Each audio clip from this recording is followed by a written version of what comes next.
హైదరాబాద్‌లోని జాతీయ పోలీస్ అకాడమీలో తనను లైంగికంగా వేధింపులకు గురిచేస్తున్నాడంటూ ట్రైనీ ఐపీఎస్‌పై మరో మహిళా ట్రైనీ ఐపీఎస్ పోలీసులకు ఫిర్యాదు చేయడం తీవ్ర కలకలం సృష్టించిన విషయం తెలిసిందే.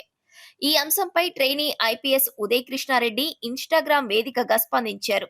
నాపై వచ్చిన ఫిర్యాదులు, ప్రచారాలు పూర్తిగా అవాస్తవం అంటూ పోస్టు పెట్టారు. చట్టంపై పూర్తి నమ్మకం ఉందని, న్యాయం తప్పక గెలుస్తుందన్నారు.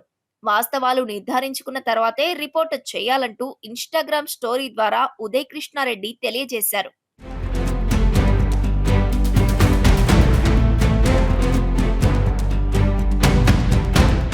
హైదరాబాద్‌లోని జాతీయ పోలీస్ అకాడమీలో ఏపీకి చెందిన ఉదయ్ కృష్ణారెడ్డి, కర్ణాటక రాష్ట్రానికి చెందిన మహిళా ట్రైనీ ఐపీఎస్ శిక్షణ పొందుతున్నారు. ఈ క్రమంలో కొన్ని రోజులుగా కృష్ణారెడ్డి తనను లైంగికంగా వేధింపులకు గురిచేస్తున్నారని, తన పట్ల అసభ్యంగా ప్రవర్తిస్తున్నారంటూ ఆదివారం అత్తాపూర్ పోలీస్ స్టేషన్లో మహిళా ట్రైనీ ఐపీఎస్ ఫిర్యాదు చేశారు. దీంతో పోలీసులు కేసు నమోదు చేసి దర్యాప్తు చేపట్టారు. మహిళా ఐపీఎస్ వాంగ్మూలం తీసుకుని తగిన చర్యలు తీసుకుంటామని హైదరాబాద్ సిపి సజ్జనార్ తెలిపారు. ఈ నేపథ్యంలోనే ఆరోపణలు ఎదుర్కొంటున్న ట్రైనీ ఐపీఎస్ కృష్ణారెడ్డి సోషల్ మీడియాలో ఈ వ్యవహారంపై పోస్టు పెట్టారు.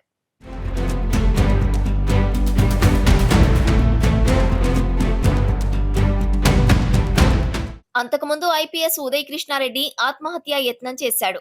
మోతీనగర్లోని బంధువు ఇంటికి వచ్చిన ఉదయ్ సోమవారం ఉదయం శానిటైజర్ తాగి ఆత్మహత్యకు యత్నించాడు. వెంటనే అతని బంధువులు ఆస్పత్రికి తరలించారు. ఎస్ఆర్ నగర్లోని ఓ ఆస్పత్రిలో ఉదయ్ చికిత్స పొందుతున్నాడు. ఆస్పత్రిలో చికిత్స పొందుతున్న ఉదయ్ ఆరోగ్య పరిస్థితిపై వైద్యులు స్పందించారు.